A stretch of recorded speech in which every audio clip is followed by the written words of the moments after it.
अध्याय 1 वास्तविक संख्याएं का उदाहरण नंबर 7 आज हम लोग सॉल्व करने वाले हैं। उदाहरण नंबर 7 में लिखा गया है कि अभाज्य गुणनखंड विधि द्वारा 96 और 404 का एचसीएफ ज्ञात कीजिए और इनका एलसीएम भी ज्ञात कीजिए।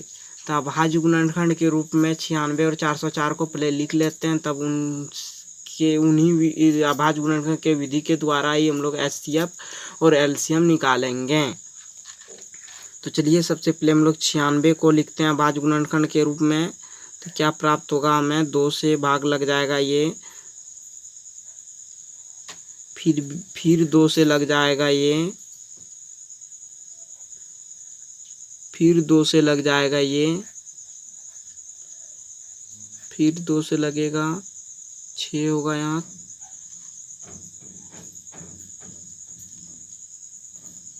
फिर 2 से लगेगा यहाँ, 3 होगा।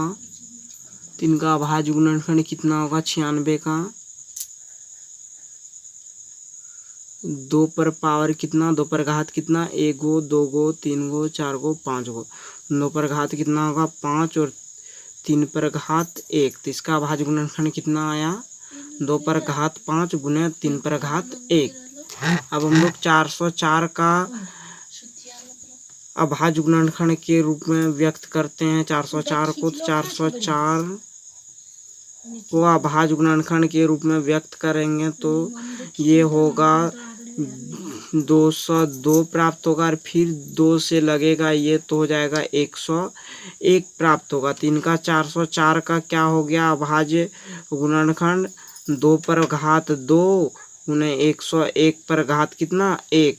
इसीलिए हम लोग लिख सकते हैं कि क्या लिख सकते हैं कि इनका एचसीएफ कितना होगा, इन दोनों में से कॉमन क्या है, 2 और 2 में से सबसे छोटी घात किसकी है, 2 पर 2 का है, इसलिए एचसीएफ इसका होगा 2 पर 2 यानी कि 4 एचसीएफ होगा इसका। और इसका एलसीएम क्या होगा, इसका एलसीएम होगा आपका, इसमें कॉमन चीज़ नहीं देखा जाता, इसमें सिर्फ संख्याओं का अधिकतम घात को लिखा जाता है। यानी कि 2 का अधिकतम घात कितना है 5, और 3 का अधिकतम घात कितना है 1, और 101 का अधिकतम घात कितना है 101 का घात 1। तो कितना हो जाएगा गुना करके, ये हो जाएगा 2 का घात 5 32 गुने 3 गुने 102 बराबर कितना प्राप्त होगा,